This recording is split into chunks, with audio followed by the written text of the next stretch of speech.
Good morning, everyone. Thank you for coming today. Also, I appreciate Houston Area Parkinson's Society giving me this valuable opportunity. Today, I am going to talk about how to use over-the-counter medication. We all know we need to read the label and use the information on the label when we use the over-the-counter medication. However, not only patients with Parkinson's disease, but also the general population sometimes have a difficulty to understand the label and how to use the medication correctly. To increase the understanding of the safe over-the-counter medication use, I prepared this presentation for patients with Parkinson's disease and their caregivers. Let me introduce myself for today's presentation. My name is Eunae Jeong, and I recently completed my pharmacy education at Texas A&M College of Pharmacy. And I am today's speaker for this presentation. During today's presentation, I do not have any financial conflict to disclose, and I will not promote any specific product during this presentation. And this presentation contains suggestion of safe over-the-counter medication for people with Parkinson's disease. This presentation is for educational and information purposes only, and the information is not intended to replace medical advice offered by your physicians. Before starting today's presentation, I would like to ask you one question. Have you ever seen this warning before? I'm pretty sure you did. This warning says, do not use this medication if you are taking a prescription MAO inhibitor or for 2 weeks after stopping the MAO inhibitor drug. In this statement, MAO inhibitor is referring selegiline or rasagili.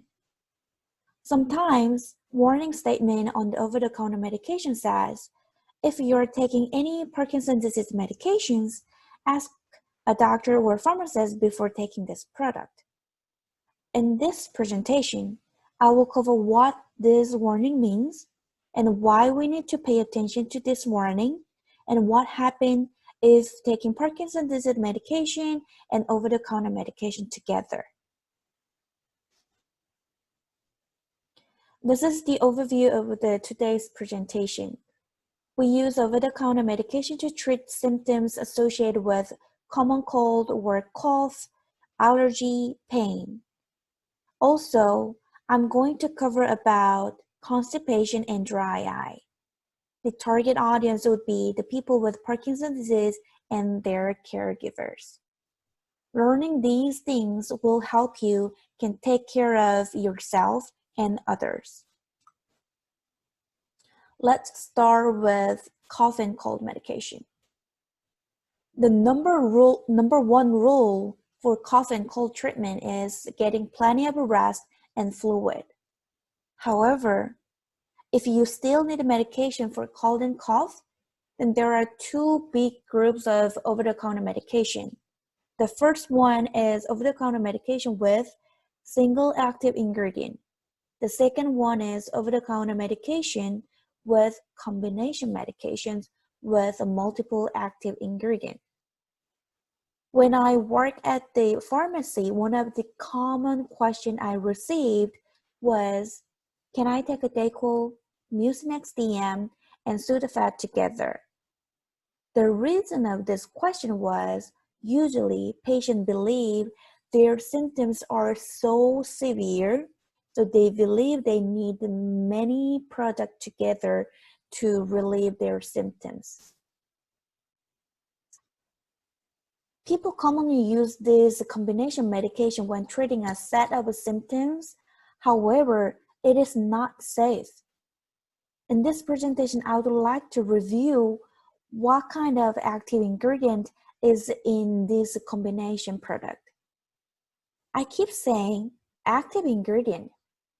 What's the active ingredient and where can we find these active ingredients? I put two pictures of NyQuil. The left column shows you NyQuil the front side, and the right column shows you the NyQuil the back side.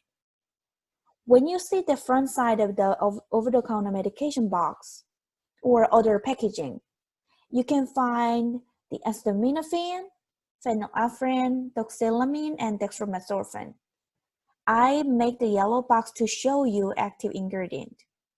And if you go to the right side, okay, so if you see the back side of the over-the-counter medication label, then you can see the more detailed information, including the active ingredient name and its purposes. For example, acetaminophen, it is usually for pain reliever or fever reducer. So if you want to see the active ingredient and why you need to take this active ingredient, like purpose, you need to go backside and look at the drug active ingredient name and its purpose. Let's switch gear toward the one example of combo medication. Have you ever taken DayQuil and NyQuil before? I'm pretty sure you have, or you saw others took this medication before. In the advertisement and on the box, it says this medication is for multi-symptom relief, including headache, fever, sore throat, pain, nasal congestion, cough, or runny nose. Because it looks very easy to use and so a lot of patients just want to buy this product. But let's see if it is safe for you or for people with Parkinson's disease. To figure this out, we need to know what's in this combo product. Let's start with the DayQuil. Let's see in the front side of the box. It says acetaminophen, phenylephrine, and dextromethorphan. Acetaminophen, you are way more familiar with Tylenol. Phenylephrine is Sudafed, dextromethorphan is Delsym. It is exactly same chemical with Tylenol, Sudafed, Delsym. So whenever you see the acetaminophen, you can recall Tylenol, phenylephrine, Sudafed, dextromethorphan as Delsym. Acetaminophen is for pain reliever, for pain or fever.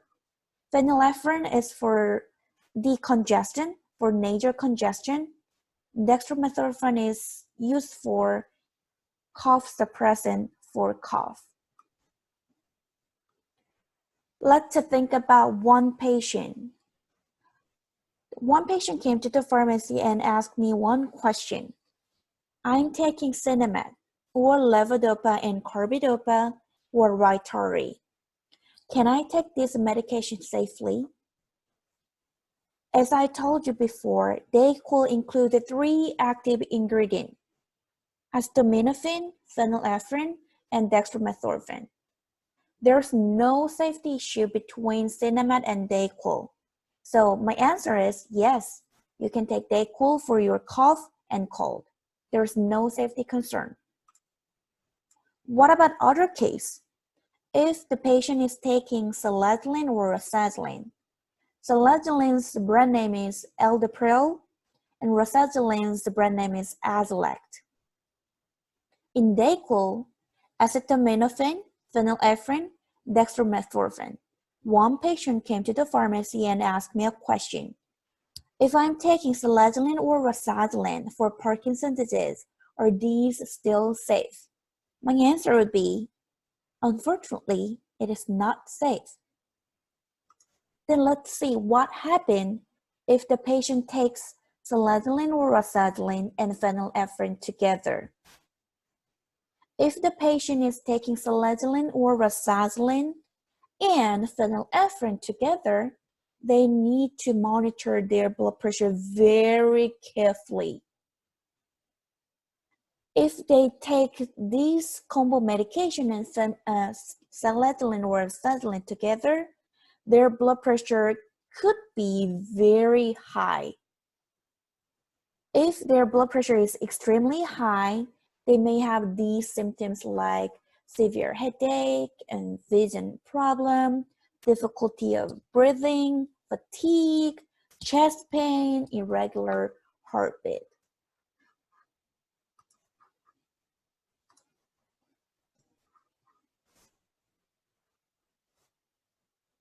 Okay, then the next question would be, what happens if the patient takes selegiline or rasagili and dextromethorphan? As I told you before, dextromethorphan is included in DayQuil. So dextromethorphan is one of the active ingredients of DayQuil. If the patient takes selegiline or rasagili and dextromethorphan together, then they may experience a severe adverse event like diarrhea or nausea, confusion, dry mouth, sweating or fever, shivering, drowsiness or low energy, tremors or reflex changes, or muscle rigidity. Because of this severe adverse event possibility, we do not recommend the patient to take selegiline or rasagili and take dextromethorphan together. Usually, if the patient is taking selegiline or rasagili, pharmacists try to recommend other product other than dextromethorphan to control cough.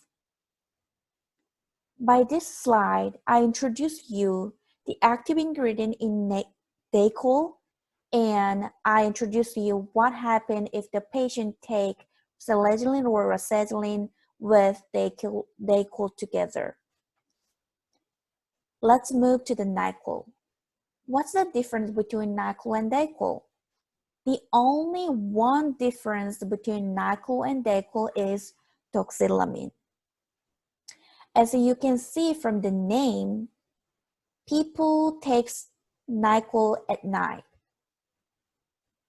In comparison with DayQuil, toxylamine is added instead of phenylamine to help the people get sleep. Toxylamine is antihistamine, and it is usually used for runny nose, sneezing, and sleep aid. Other components are exactly same with DayQuil, Acetaminophen and dextromethorphan. As I told you, DayQuil is safe for the patient taking Sinemet. However, it is not safe for the patient taking selegiline or rasagili. Let's look at NyQuil if it is safe or not for the patient taking Sinemet or selegiline or rasagili. One patient came to the pharmacy and asked me a question. I'm taking Sinemet 3 times a day. Can I take these medications safely? The answer is yes. There is no safety concern between Sinemet and NyQuil. Even though it is a combo medication, the patient taking Sinemet, the patient can take NyQuil safely. It is safe. However, if the patient taking selegiline or rasagili is not safe, the reason is exactly same with DayQuil. NyQuil has dextromethorphan. Because of dextromethorphan, unfortunately, there is a huge safety issue such as drug-drug interaction between selegiline or rasagili and dextromethorphan. That's why we do not recommend take DayQuil or NyQuil if you are taking selegiline or rasagili. So my recommendation is try to choose over-the-counter medication having only single ingredient. For example, if you have just pain or fever, just you can take acetaminophen instead of choosing NyQuil or DayQuil. Now I explained you first how you can find the active ingredient from the over-the-counter medication. Second, among the over-the-counter combination product for cough and cold, I covered about DayQuil and NyQuil. And if I introduce you if these medications are safe or not. Let's move on to another product for mucus. Which medication can you recall for your mucus production? Yeah, for sure. I think almost everybody can recall Mucinex or Mucinex DM. Mucinex and Mucinex DM are the commonly used over-the-counter medication if you want to get mucus out of the lung.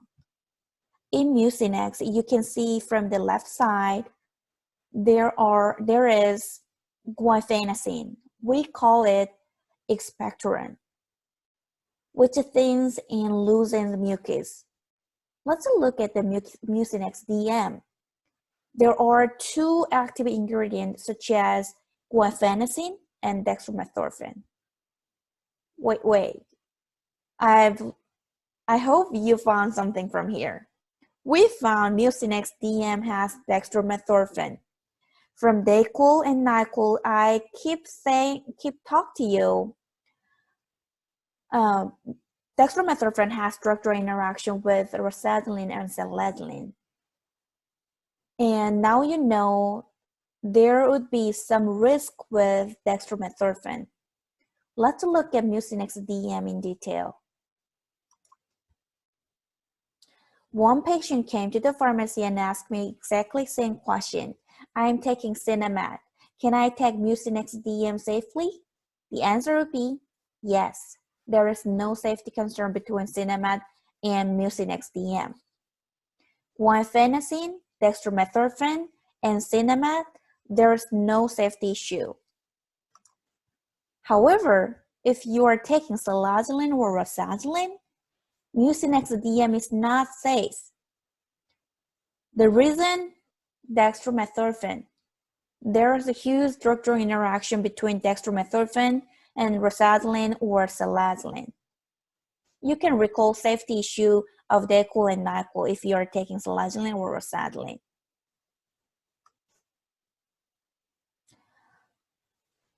I covered Mucinex DM. What about Mucinex? Just the Mucinex. If I'm taking selegiline or rasagili, is Mucinex safe? My answer would be yes. There's no safety concern between Mucinex and selegiline or rasagili. If you want to get mucus out of your lung, you can take just the Mucinex, not Mucinex DM. I can tell you, DM means dextromethorphan. So just take Mucinex, the regular version of a Mucinex, no Mucinex DM. I think you haven't seen this medication before, Mucinex D. In Mucinex D, there are two active ingredients, guaifenesin and pseudoephedrine. If the patient is taking Sinemet, Mucinex D does not have any safety issue as long as you don't have any blood pressure issue. If you have high blood pressure, I would not recommend you to take Mucinex D because of what? Pseudoephedrine. Pseudoephedrine, one of the common side effects is increasing blood pressure. So if you have blood pressure issue, I would not recommend you take Mucinex D. Just take Mucinex. No Mucinex DM, no Mucinex D. Same question. If I'm taking selegiline or rasagili for Parkinson's disease, is the Mucinex D still safe? Unfortunately, it is not safe. If you are taking selegiline or rasagili, there is a drug-drug interaction between pseudoephedrine. So you need to be very careful to monitor your blood pressure. And I would not recommend you to take Mucinex D. Please just take Mucinex. Okay, by this slide set, I covered DayQuil, NyQuil, Mucinex, Mucinex DM, and Mucinex D. Too complex, right? It is too complex. And whenever you go to the the over-the-counter medication aisle in the grocery store or in the pharmacy, there are so many products you need to consider whenever you need to take over-the-counter medication for cough and cold. And maybe one of you can ask one question: is there no simple way to treat my cough and cold symptoms? My answer is, I'm so sorry, but there's no simple way. Whenever you have a question, just ask question to your primary care provider or pharmacist when selecting over-the-counter medication. If you are at the pharmacy or in the grocery store, just go to the pharmacy counter and ask your question. Pharmacists will be prepared for your question and happy to answer the question. Just go to the counter. However, if you are at home or the outside of the pharmacy or somewhere, just call to the pharmacy and ask your question to the pharmacist. They will answer to you. And my big recommendation regarding the over-the-counter medication selection, just try to use over-the-counter medication with single ingredient to treat single symptom. Always there are risk versus benefit.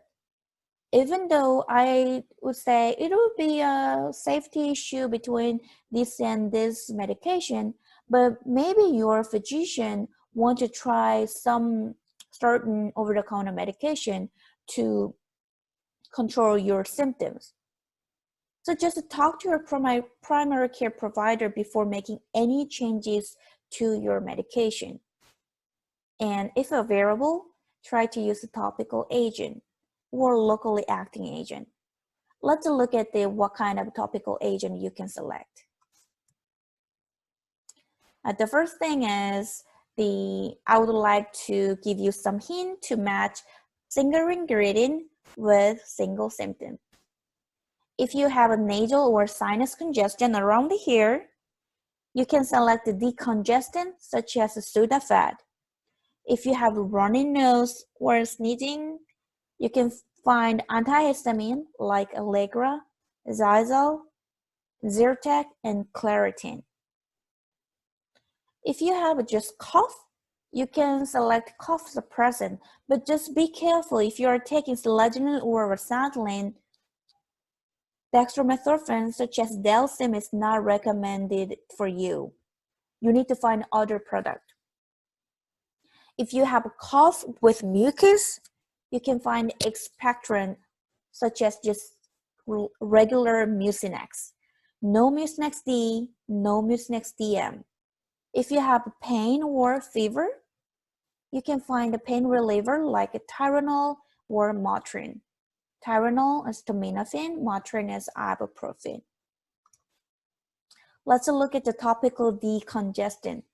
I'm pretty sure you know what Afrin is because there's a very famous medication. If you cannot take any decongestant because you are taking selegiline or rasagili, I already told you there is drug-drug interaction between nasal decongestant and selegiline or rasagili. Afrin could be one of the alternative for oral nasal decongestant. Oral means that I could say tablet or capsule form. The one thing I would like to let you know is if you use Afrin for longer than 3 days, your symptom will be worsening. So please do not use Afrin for longer than 3 days. Okay, I talked to you, there is drug-drug interaction between dextromethorphan and selegiline or rasagili. That's why I told you I would not recommend to use cough suppressants such as dextromethorphan if you are taking selegiline or rasagili. However, is there any other suggestion for cough suppressant from the over-the-counter option? Unfortunately, there is no available over-the-counter options for cough suppressant. If you have a severe cough, you can contact your physician. because there are available options from the prescribed version. So just contact your physician, ask, my cough is so severe and I heard dextromethorphan is not a good medication for me because I'm taking selegiline or acetaminophen. Is there any other medication I can take for my cough? Absolutely, your physician will prescribe very good medication for your cough. Also, there are several alternative options for cough suppressant, such as lozenges, using honey, ginger, or lemon.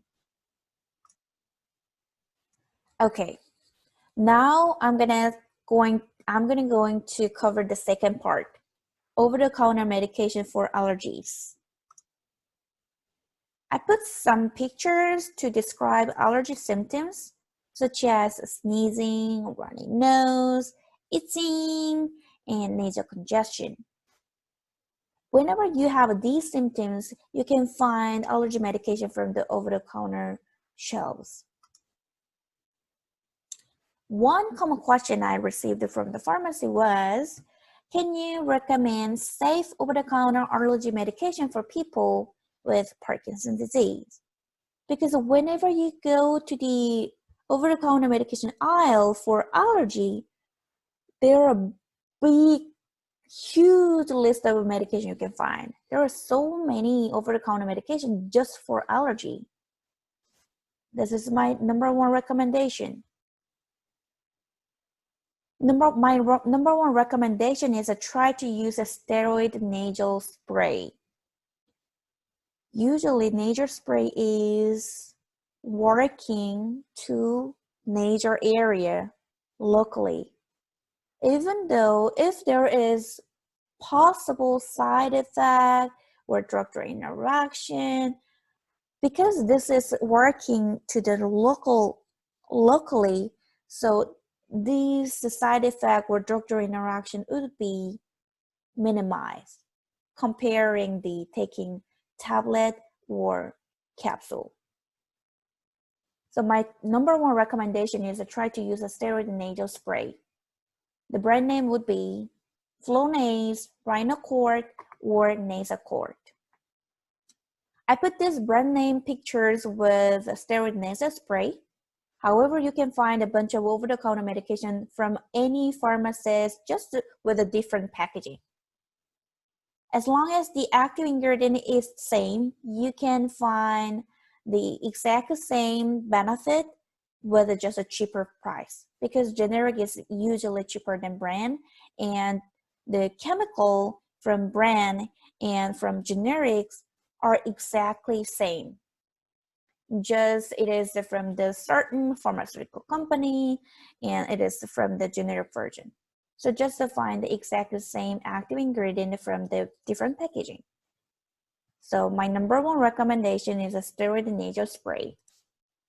My number two recommendation is to try to use non-drowsy antihistamine. There are two big groups of over-the-counter medication for allergies. The older version is causing drowsiness, such as Benadryl. Back in 1940s, Benadryl was developed, so a lot of people are familiar with the Benadryl compared to the newer version.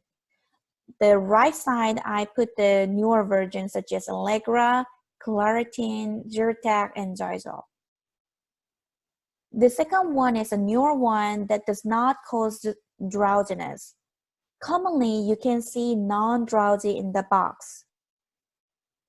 As I mentioned you earlier, you can find a bunch of generic version of these with just different packaging from any pharmacy.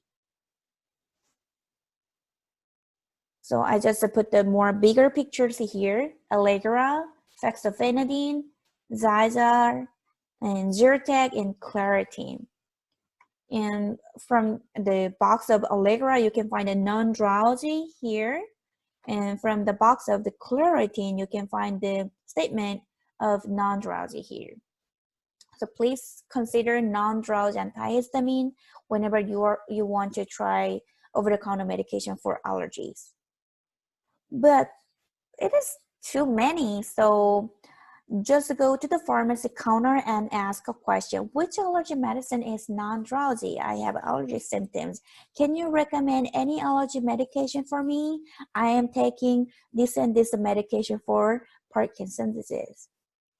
For sure, pharmacists will be happy to answer the question. Let's say one patient came to the pharmacy and asked me a question. Every allergy season, itchy eyes bothering me. Which over-the-counter eye drop can I use safely? My answer is you can use antihistamine eye drop. I'll show you the medications with picture. So this is my number 3 recommendation. Antihistamine eye drops for itchy eyes.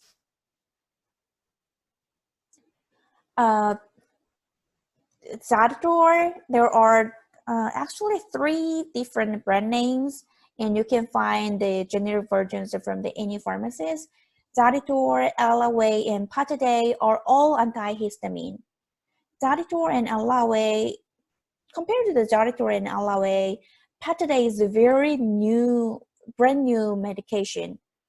Just 2 or 3 months ago, it was released. It was actually prescription medication, but the FDA approved Pataday would be the over-the-counter medication. So before February, you cannot buy Pataday from the over-the-counter shelf, but now you can find the Pataday from the over-the-counter shelf. The one big difference between Zaditor and Aleve and Pataday is Pataday you can just use 1 drop a day, but Zaditor and Aleve you need to put twice a day. So this is a summary for the allergies treatment using the over-the-counter medication. Number 1 recommendation is using steroid nasal spray. Number 2 is if you need a tablet form, you need to find non-drowsy antihistamine. And then number 3 is antihistamine eye drops. And if available, try to use a locally acting agent like a spray or spray or eye drops. Okay, next part is pain. It is pretty short for pain. If you have pain, you can take over-the-counter medication, pain relief medication, such as Acetaminophen, Tylenol, Ibuprofen, Motrin, Naproxen, and Aleve. This medication may work to relieve your pain, or sometimes sometimes the patient want to use this medication for fever. In general, Acetaminophen, Ibuprofen, Naproxen, these are all safe in general. However, if you have any liver issues, Acetaminophen is not the go-to drug.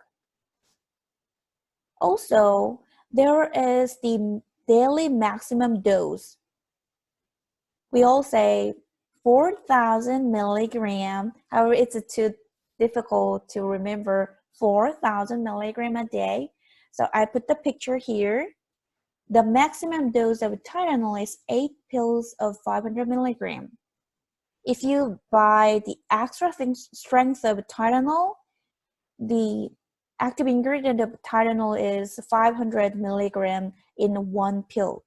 So the maximum pill number is 8. So please do not use more than 8 pills a day. However, sometimes the pain is not controlled with 5 or 6 tablets at a time. If your pain is not controlled this many tablets of Tylenol, you need to contact your doctor and ask for other prescription medication for your pain. Please do not take too many pills a day. 8 pills a day is the maximum dose of Tylenol. Let's look at about the ibuprofen or naproxen safety. If you have any stomach or intestine issue or kidney issue or high blood pressure, my recommendation is acetaminophen which is Tylenol, is a better option for pain control. Summary for pain. Many combination products for cold and cough have pain relievers. So please check the label to avoid taking too many pain relievers. It's totally possible, like, I would like to take DayQuil during the day and I have a pain, so I'm gonna take Ibuprofen and Tylenol more, and during the night my pain is severe, so I'm gonna take Naproxen and Tylenol and NyQuil. I introduced you in DayQuil and NyQuil, there is Acetaminophen in it. So as long as you're taking DayQuil and NyQuil as scheduled, please do not use pain reliever in addition to your combo product. That is one of the reasons I would like to recommend you try to use over-the-counter medication with single ingredient, not using combo medication. I know combo medication is easy to use, but if you have a single symptom, just use over-the-counter medication with a single symptom. And in general, acetaminophen, ibuprofen, or naproxen are all safe. However, I introduced you, there are some sort of safety issues, such as there is a maximum daily dose for acetaminophen. And if you have a GI symptom or kidney issue, or if you have a blood pressure issue, acetaminophen would be the better option because ibuprofen and naproxen has some safety issue. Always, if you are uncertain, talk to the pharmacist before taking any medication. Next part is constipation. Let's look at the reason why I would like to discuss constipation with you. Many people with Parkinson's disease have constipation for various reasons, such as Parkinson's disease itself can affect the nervous system, and nervous system can lead to constipation and side effect of medication, or because of inadequate diet or exercise. This is lifestyle change to manage constipation. The first, enough fluid and eat fiber and try to do more exercise. Please remember, just small little changes can add up to big benefit. Even though you try to do change in some diet or try to increase your exercise, if you still have constipation, you can try to find over-the-counter medication for constipation. I would like to recommend you two big group of medication for constipation. The first one is a stool softener. The second one is laxative. Let's look at the stool softener. The active ingredient is DocuSay. The brand name is Colace. Colace is the common brand name, and its active ingredient is DocuSay sodium. And you can find a bunch of generic version from at any pharmacy. So I put some example for the picture. And DocuSay is a stool softener, is tablet form or capsule form, and so you can take this medication with water. Please keep in mind that stool softener usually work within 1 or 2 days. So if you have a severe constipation symptom today and you try to initiate and you try to take Colace today, then your constipation symptom will go away tomorrow or the day after tomorrow. So please give some time to your medication to start working. Another one is laxative. The active ingredient is a polyethylene glycol. The common brand name is Miralax. Miralax is powder form. You can mix 17 grams of Miralax powder with 8 ounces of liquid like water, coffee, tea, juice. I usually talk to the patient, you can use any liquid as long as you can drink enough fluid from any liquid. So any liquid is okay. If you open the bottle, if you open the bottle and if you see the cap inside, there is a lining inside the cap. So you need to fill 17 grams up to the line on the inside of the cap. So mix your 17 grams of Miralax powder with water, juice, soda, coffee, or tea, or any liquid, as long as it is drinkable. Also, please remember, please drink enough water. If you don't drink enough water, this medication cannot work. The main reason is this medication is not absorbed into your body. It is just draining water into the bowel from your body. So if you do not drink water, this medication cannot drain water into the bowel. So please keep in mind that you need to drink enough water. Summary for constipation. Drink fluid at least 6 cups a day. So if you eat 3 meals a day, then just 2 cups every meal. After the breakfast, 2 cups. After the lunch, 2 cups. After the dinner, 2 cups, or between the meal. More exercise is better, as long as you can handle it. Over-the-counter recommendation is a stool softener or laxative. Stool softener is a pill type, laxative is powder type. My top 1 recommendation for constipation is drinking water. Without drinking water, constipation medication may not work fully, so drink water. This is my last part of the presentation, dry eye. Let's look at the reason why I would like to discuss dry eye with you. Many people with Parkinson's disease have dry eye for various reasons. The main one reason is people with Parkinson's disease do not blink their eye frequently. Also, Parkinson's disease itself can affect the nervous system, and it can lead to dry eye, and some potential side effect of medication could be dry eye, and aging process can lead to dry eye as well. My number 1 recommendation for treating dry eye is artificial tears. Lubrication is the key to maintain moisture on the surface of yours. However, if you go to the pharmacy, there are so many products. Which one is best for you? There are 2 big groups of the medication. The first one is preservative-free, artificial tears. The second one is artificial tears with preservatives. There are pros or cons. Preservative is chemicals inhibiting bacterial growth. However, this chemical can irritate your eyes. Artificial tears itself does not irritate your eyes, but preservative can irritate your eyes.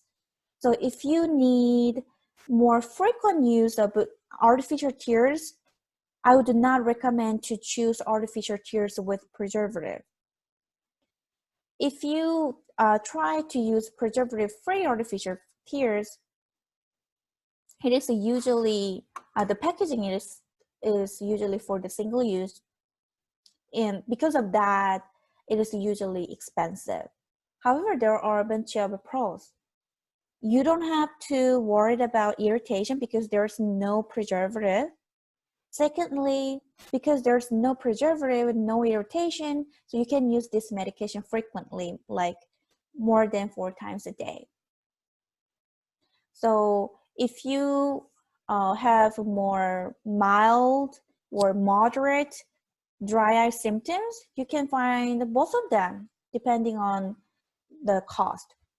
But if you have a more severe dry eye symptoms, maybe you need to use artificial tears more frequently. So I recommend you take preservative-free artificial tears. What about Visine? One of the common question I received, can I use Visine for my dry eyes? As you can see from this packaging of Visines, it says, get the red out.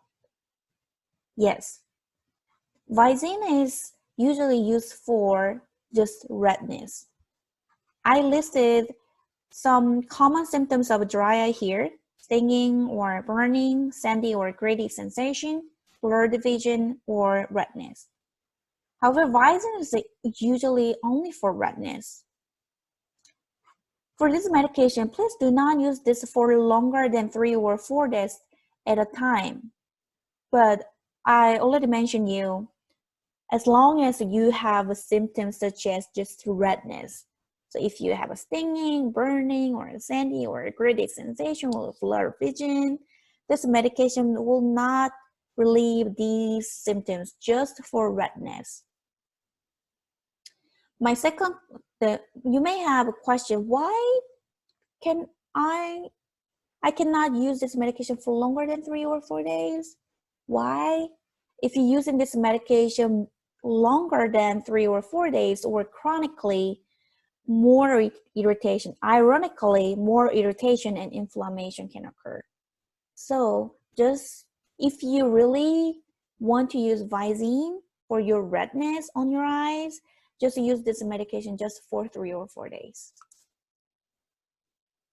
Then, if you're taking selegiline or rasagili or having any blood pressure issue, I would not recommend this medication because Visine makes your blood pressure a little high. Because Visine makes your blood vessel narrower, that reduces your redness. That being said, Visine can increase your blood pressure.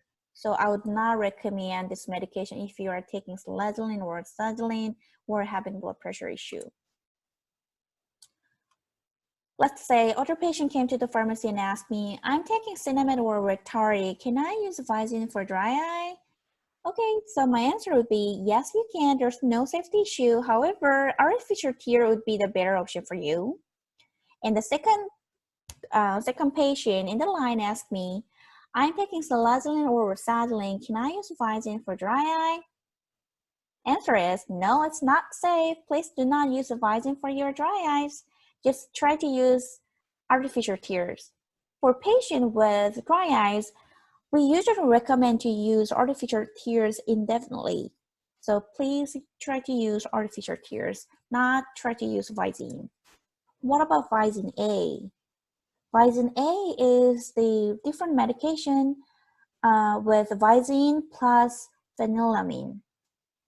Visine A also makes your blood vessel narrower, that reduce your eye redness.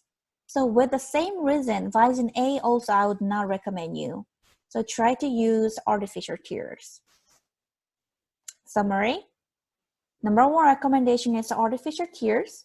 For more frequent use, try to use preservative-free artificial tear. And Visine is only for minor eye redness. And if you are taking selegiline or rasagili, Visine is not safe. This is my take-home messages. Whenever you have a question regarding the over-the-counter medication, ask question to your primary care provider or pharmacist.